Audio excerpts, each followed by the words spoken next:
jaaliyadda Soomaaliyeed ee ku dhaqan wadanka Holland gaar ahaan gobolka Groningen ayaa kulan si qurux badan loo soo agaasimay waxa ay u qabteen ururka samafalka ee Dugsi. Ururkan ayaa waxa uu ka howlgalaa dhammaan gobolada Somaliland sidoo kale waxa uu u shaqeeyaa dadka xanuunsan ee dhimirka qaba ee ka soo jeeda gobolada Somaliland sidii uu ugu sameyn lahaa hoy. kulankan ayaa waxa ka soo qayb galay culimo diin, dhalinyaro iyo waxgarad iyo waliba bulshada qaybaheeda kala duwan.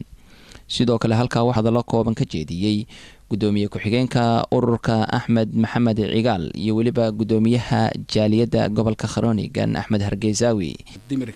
dhimirka ka jiran dadka maskaxdoodu aan dhammayn ilaahay xiskoodii ka qaaday ee wadankii Soomaaliya kan ku nool. ururka Dugsi muddo badan buu jiray, muddadaas uu jiray waxa uu ku hawlanaa soo hawsha wuxuu ka qaban lahaa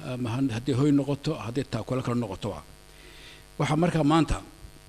aanu halkan sugnimay annaga oo kalkasi aan baqaadayna waxtarka ama saakatafitaadka ururka Dugsi uu leeyahay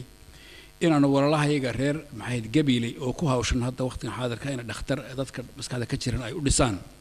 noogu yimid halkan nagu soo booqday ee diyaarka u ah inay walaalahood gacan qabtaan reer Groningen halkan yimid iyo walaalaheena martida inoo amaanta warta waanu mahad celinay marka hore waan idin soo dhaweynay alxamdulillah soo dhawaadeen leeyahay waxaan leeyahay fadalka maanta ilaahay miisaanka xasanaadka idinku siyaadiyo arrinkaad wadaan maanta ee aad walaalihiin doonaysaan inaad wax qabtaan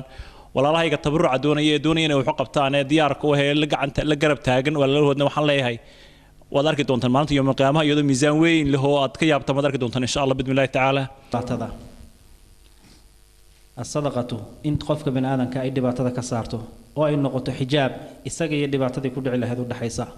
سيد الدعاء ويوتها حجاب إن بلا يكون صعتا أي مركان إذا أردت عن أمان لأنا لا يستهدو قفك مسلم يهاي وإلهي آمسين يهاي مركان لمن يسدنا هدو مركز لمن يسد أمان لأنا لقوم عرّه ماشي هذا جوكت ماشي كلمة بس كورن أنو سجون نمي وأنو فن رئيس أمر العقورون أنو سميني dhakhtarka damarka laga dhisay magaalada Gabiley halka dad badan baa isugu yimi oo akhyaar oo rag iyo dumarka aad iyo aad u farbadnaa marka waxaan uga sheegnay oo aan u gudbinay ururka Dugsi arrintan abaabulaya waxa uu yahay goortii la sameeyay waxa uu ku foolan yahay hawsha qabto waxna ka agran mayno cidda muslimiinta ana waxaan ku codsanaynaa arrinkaasi ama aragta amaba maqasha inay ka qayb qaataan sadaqadaasi waa sadaqad weeyaan qof kasta oo baxsada maalinta يوم القيامة إلهي كحسنات كذا وليه إن شاء الله بإذن الله الكريم وأنو ددالينا الددال هنا لقد بون ويلي أنا كبرني ددوينها الصوماليات ملك يكونوا ليهن إني معناها مارت مشاريعنا نوعا وكلا إني كقيب قاتل أي تبرعان أي معناها مارت النول بق معناها قيبته كجسو هذه كرو إنه معناها قيب قاتل وأنا ما kulankan ayaa wuxuu ahaa kulan lacag loogu ururinayay hospitaal loo dhisayo dhawaan dadka dhimirka qaba ee ku nool gobolka Gabiley waa Sugula Siciid wararka Hon Cable Groningen